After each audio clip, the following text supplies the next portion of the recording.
advised that the views and opinions of the hosts and guests do not reflect those of the station.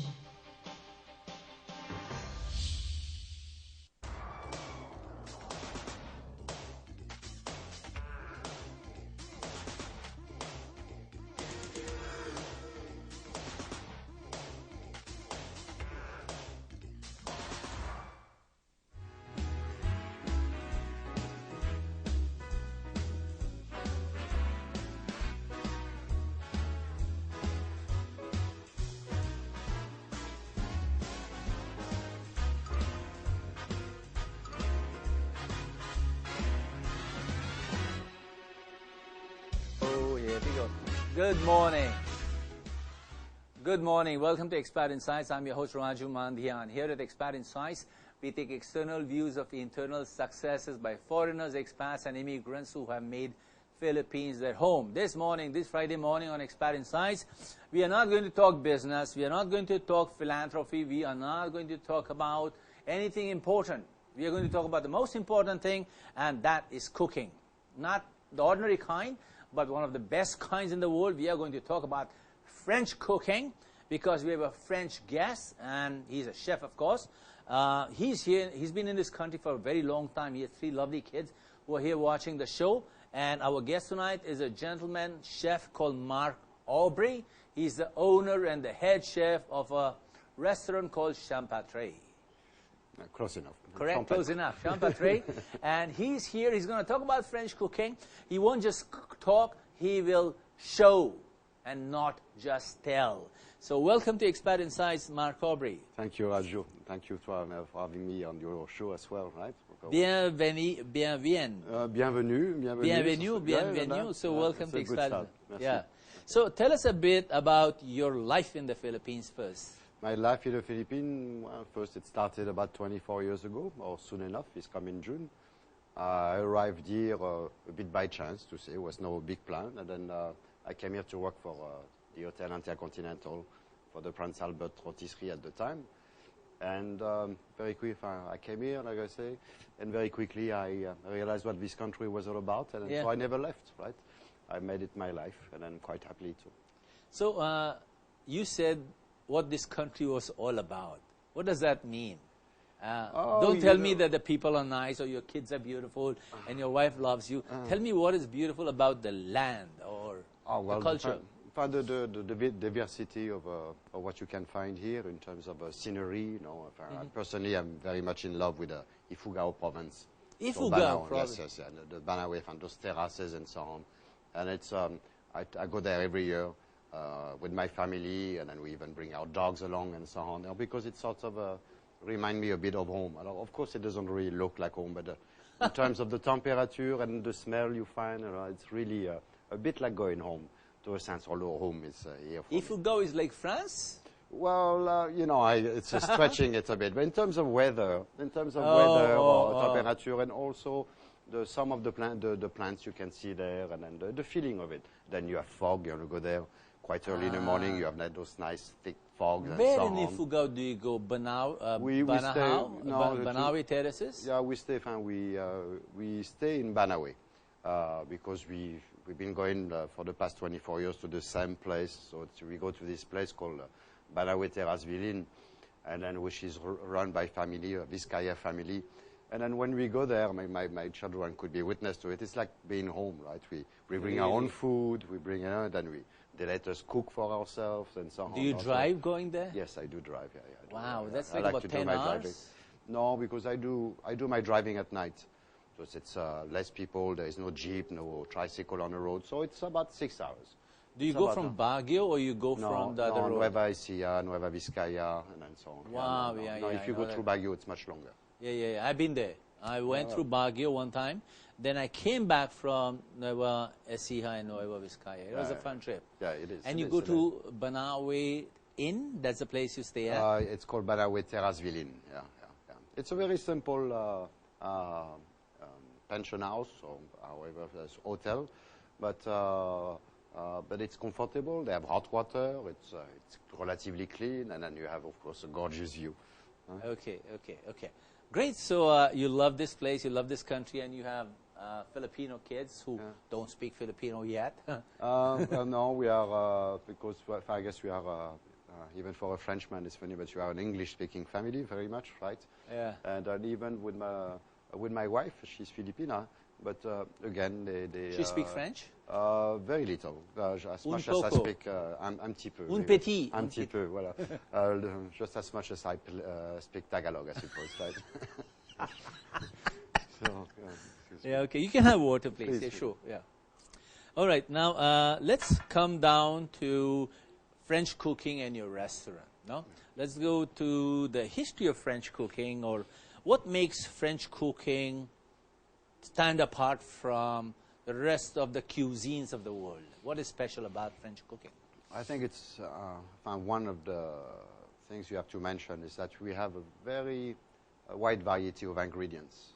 Okay. And because of that geographical location of France, right, so we get the best of the Mediterranean, and yet we get also all of the Atlantic coast, so lots of seafoods, like oysters, the lobsters, and so Yeah. on. You have also high mountains, so there you find different herbs, different sort of vegetables, and game, of course, a lot of wild, I would say wild animal, although less and less Ducks. because we keep some. Yeah, well, so all of what we will feature today is not a wild duck, but close enough. And so we have a big variety of ingredients, and so it makes for the richness of the cuisine, of course. Yeah. And then among that, we are somehow the culture differ. The culinary culture differ from the north of France, which is where you find the butter, the cream, and where I come from. And then as you move toward the south, that disappears to give way to olive oil or other. Because from the sort of Mediterranean, there's Yeah, so they share what we share with Italy and Spain and probably in over Mediterranean country, even North Africa, of course, right? So I understand. So you're saying that the cuisine culture of France is influenced by its geographical setup. There is the impact of Europe, Atlantic Ocean, the mountains, and the Mediterranean countries. So it's all come together, and that makes it such a unique cuisine. Yeah, because each region has its own specialties, right? And then, but of course, with time, it's like a beef bourguignon, which is all comes from Burgundy, but in Beef times what? you find bourguignon, Okay. beef bourguignon. So Burgundy style beef, it's stewed in red wine and what have you, with onions and smoked bacon and the like. But so it comes from a particular region, but over time it has grown where you can find it everywhere in France. No, Yeah. I suppose I'm not too sure, but like maybe some kinds of adobos are a specialty of a particular region here, but then it doesn't mean you cannot find it in some other places. Right? Well, one of the things, I hope you can tell me is, whenever I go for fine dining, and whether it is French, Italian, or any European, and you have to choose wine to go with it. The wine My pairing. concern always has been like, what is the right kind of wine to choose? What is there a rule of thumb to it? Well, there is, yes, in terms of people will tell you, let's say, with a fish or a white poultry, it's a white wine will go better. Yeah. And then, of course, a red wine will go better with beef. Beef, But then, now within white wine and red wine, there is such a variety of flavors. I know, and, yeah. And, to me, I'm sure that some truly go better, and with the particular dish. And then you should look, if you talk about French cuisine, you should look at the wine that come from the same region. Because, somehow So wherever the dish came from?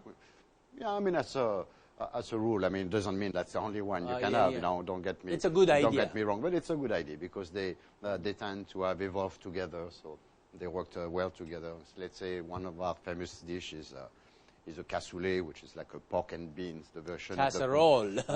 Okay, a bit How do you different, call but, it? How do you call cassoulet. So Cassoulet, it's from the okay. southwest of France. Yeah. And actually, what we're going to do today is also from the southwest. But so you have that particular dish, and then you have that wine in a region. It's called Cahors, and very naturally, if you have a cassoulet with caor, nothing can beat it. Cow? You know, caor. C-A-H-O-R-S. So it's a wine. H-O-R-S. Caor. Yeah, it's again, it's a small wine. It's a Malbec. Okay, it's a wine. I thought it's some kind of an animal. No. I thought it's a different kind of a cow. That's a cow horse. All right, one question. No, Yes. I know you're going to cook 2 kinds of ducks for us today. Yeah. No? You're going to cook that. And we'll talk about it as we start cooking. Yes. What I want to know is, how has it been for you? We have 3 minutes before we move there. How has it been for you to have a French restaurant in the Philippines? How good is it, or what are the challenges? Pros and cons of owning a French restaurant in Philippines. Okay, cooking is my profession. It's also my passion, and I'm French. So, what kind of restaurant am I going to open? You could put up a Japanese or a Swahili or an African or an Indian. I don't think it will sound as authentic, but I'll be it's really for me. What's important is part of the role of my restaurant is to introduce a bit of, or share a bit of my culture with the Philippines. No, the business side of it, Mark. Or the business, well, it's French cuisine is well recognized all over the world, right? I mean, it's under different lights, but in the Philippines, it's actually quite well appreciated. I would say you get a lot of people who are well traveled, and they also have the means to go in a very fancy restaurant, a whole lot fancier than my restaurant. And then when they come back to Manila, they're quite happy to come and visit us and see how is that Marc Aubry guy doing in comparison to those famous fellows there. Right?